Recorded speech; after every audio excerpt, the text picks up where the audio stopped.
I saw Godzilla Minus One the other night. It roared. It's great, I recommend it. The takeaways.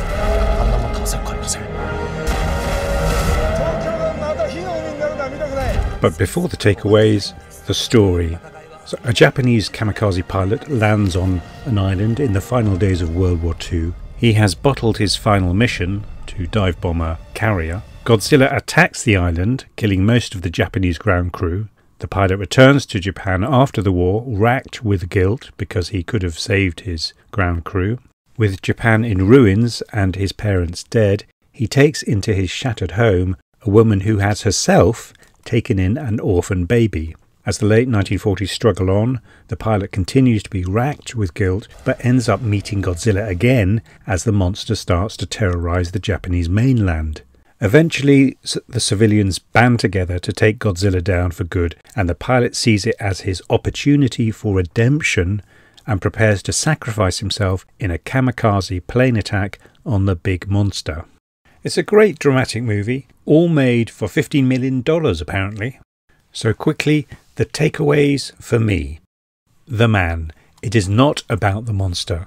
It is about the man's journey, the pilot's journey, our hero's journey from despair and desolation to redemption for himself and also in the eyes of others. It is a character study more than a monster movie.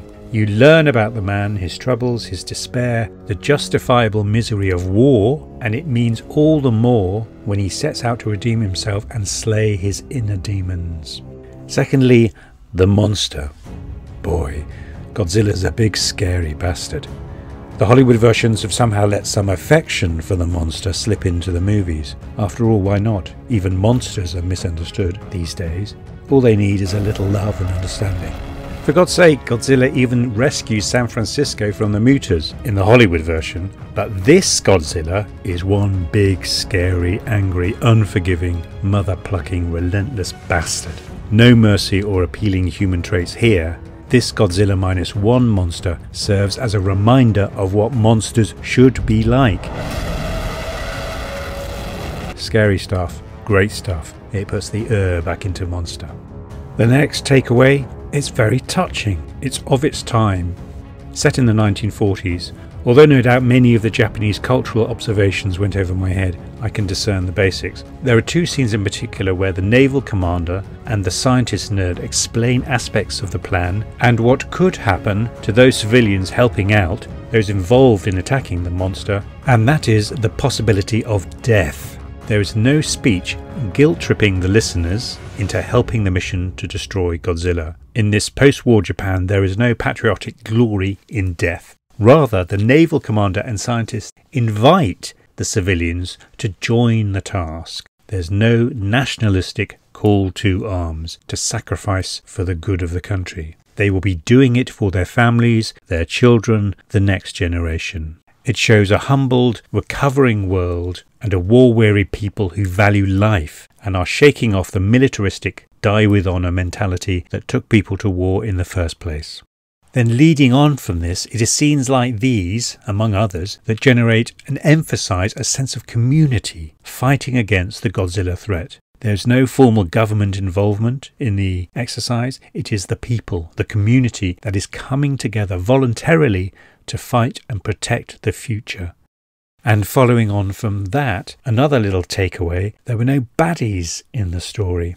It's becoming a lame theme in many such movies that there are always some baddies in the story to give something against which the hero can shine. But not here. There was no judgment on those civilians who opted out of the mission and decided to return to and protect their families rather than taking on Godzilla himself.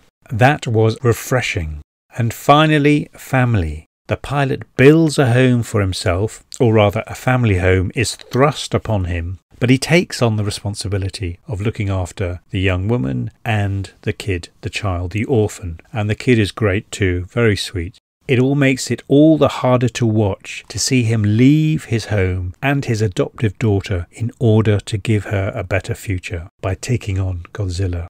So those were the main takeaways for me from the film. It's an emotional roller coaster, a great redemption story, and then you have the action scenes. Action scenes are great. The CGI is excellent, especially for the $15 million budget. So I heartily recommend you go and see this if you haven't seen it already. I haven't put in too many spoilers. And Godzilla is great. A really scary, nasty piece of work. A real bully.